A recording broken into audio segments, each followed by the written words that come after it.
Politique, il y a 4 semaines et 3 jours, Emmanuel Macron exhortait les Français à tenir encore 4 à 6 semaines avant un assouplissement des restrictions. Or, c'est sans doute pour en annoncer des nouvelles qu'il prendra la parole ce mercredi 31 mars à 20 h depuis l'Élysée, au regard de l'évolution épidémique, laquelle révèle que tout ne s'est pas passé comme prévu pour le chef de l'État. Alors que des mesures fortes sont sur la table, dont une possible fermeture des écoles, on peut déjà entrevoir l'ampleur des annonces. En témoigne cet indice laissé par l'exécutif. Ce jeudi, Jean Castex ira devant le Parlement pour en assurer le service après-vente. Devant l'Assemblée et le Sénat, le Premier ministre participera à des débats, lesquels seront chacun suivis d'un vote portant sur l'évolution de la situation sanitaire.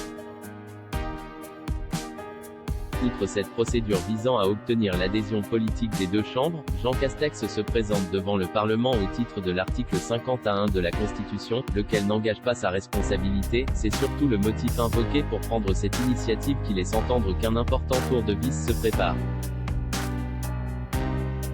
Car lors du dernier comité de liaison parlementaire organisé le 17 mars, Jean Castex s'était engagé devant les présidents de groupe de l'Assemblée et du Sénat à se présenter devant le Parlement en cas de nouvelles décisions de portée nationale.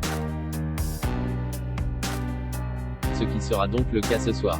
Demain nous aurons seulement à dire si nous sommes d'accord ou pas avec ce que le président de la République a déjà acté et qui sera de toute façon mis en œuvre, résume au HuffPost une source parlementaire, soulignant que le dernier débat de ce type remonte à l'annonce du second confinement fin octobre.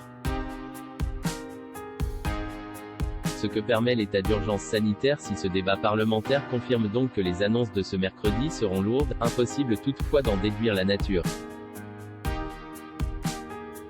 Conformément au régime d'état d'urgence sanitaire, il est prévu que les parlementaires soient informés sans délai des mesures prises par le gouvernement au titre de ce régime d'exception.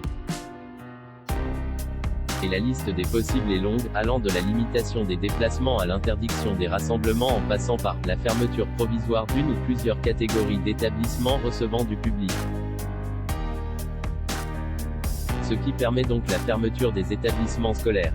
Autre indice, obtenu par le HuffPost auprès de Matignon, le Premier ministre n'abordera pas demain la question pressante du report des élections régionales, alors que le gouvernement devait justement rendre au Parlement à cette date son rapport basé sur les conclusions du Conseil scientifique.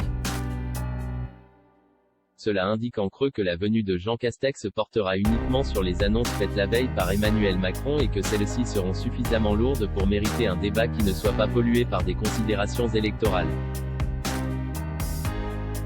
À voir également sur le HuffPost, la nouvelle attestation invalide la simplification, promise par le gouvernement. Lire aussi les droits et devoirs des parents d'élèves quand une classe ferme. Pourquoi vous allez beaucoup entendre parler d'Édouard Philippe ces prochains jours.